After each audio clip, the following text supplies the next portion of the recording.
If you are in Nigeria and you are still waiting for someone to tell you that it's time to wake up, you really have a problem. If you are in this country and you are still waiting for someone to tell you it is time for change, you deserve to be beaten. And in as much as we are calling for change, a better government and so many things, there are ways in which these things can be possible. And which number one is by voting, is by participating in the election. It is high time that every Nigerian needs to go and get his PVC at all costs. At all costs. I remember when I get my PVC, I went to the local government for more than 3 days, like every day, coming back around 6 p.m. just for that voter's card. So every Nigerian needs to get his voter's card. Then the second thing is not just that day you come out and vote and then run home. Oh no, that will not be happening. So I need you guys to watch this video. A tweet, I still cannot find that tweet, but it stuck to my brain and I was like, I have to make a video on this tweet. The person said, you will never see Kwankwasias asking how we will protect our vote, how we protect our vote, because you see that's a common term when I make videos and I'm talking about 2027. I see a whole lot of Nigerians, Nigerians asking how will we protect our vote. It's a common phrase you see from Nigerians that are mainly in the southern part of the country, right? How do we protect our vote in this thing? Aberu, this one, that one. Well, I came across also a video that I think we should all watch. It's very important to watch this video. Please, let's watch this video together.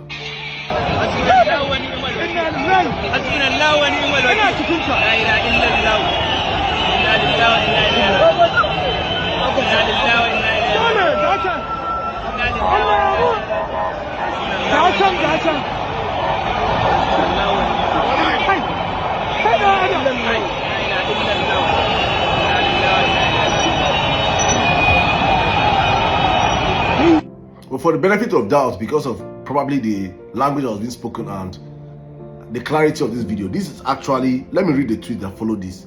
In 2023, the Kwankwasia movement under the Rabi Kwankwaso ideology and the NNPP escorted ballot boxes and result sheets in their thousands to INEC coalition centers in Kano State. The videos are all over social media. They did not just escort ballot papers, they turned up in their numbers and stayed up till past midnight to ensure their votes were counted. We need a replica of Kwankwasia movement round the 36 states of Nigeria in 2027. Nigeria will be okay. This is what I've been saying for so long, that for us to be able to get 2027, the safest route for us, I believe, was if the opposition was united, they would not have divided votes, it would have reduced the workload on Nigerians, because when those people like the opposition, they all have interests, so they would have come out to protect their interests together. But if it is a divided mandate we are going to 27, it is important to understand that the Kwankwasia movement is what we must follow. If you've watched my videos all through this week, I have consistently maintained this posture that for Nigerians to be able to win the next elections, we must replicate what Ghanaians did in 2025. We must replicate what we see like the Arsenal fans have been doing over these past couple of days. They turn out in massive numbers. When you massively come out, look at these people that will watch this video right now. How many Aberos? 1,000 Aberos cannot survive in the midst of this kind of people. We don't even have 1,000 Aberos. If you put the numbers out there.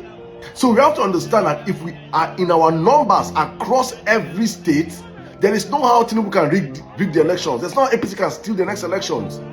And you wonder, how do we come out in our numbers? On election day, it is guaranteed that millions of Nigerians will be out to vote. It is guaranteed. We'll be out across different parts of the country. Guaranteed. Different polling units, different local governments, different wards. Guaranteed. What we must ensure right now is that we start educating our people to understand that after you vote on election day, you just don't go back home. After voting, our elderly can go back home. Our moms and our dads, our grandparents can vote and go back. But there's no reason why you should be below 50 or even 60 safe, because you don't 60 or you don't fade out. You have to fight this last chance. Make we put arm. You should not be below 60 and say you're going back home, except you have a condition that doesn't warrant you staying outside. But if you're underneath 60, you should make sure that you mobilize everybody from your polling unit. First of all, the votes in the polling unit must have been counted. You guys have recorded the votes with video evidences and everything. Then you escort that vote.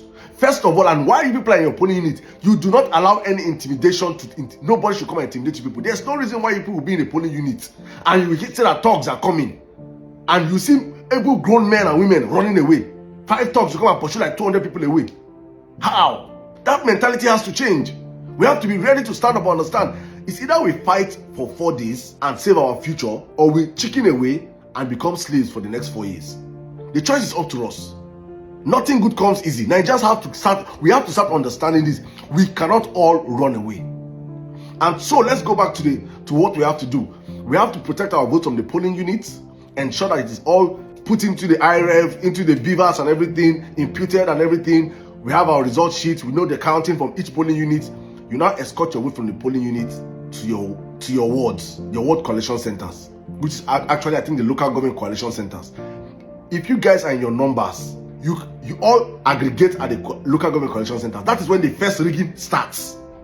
And when from there, you guys insist in your numbers, you stay there, the real votes are counted, because when they see the numbers of people that follow their votes and come there, they cannot change the numbers there.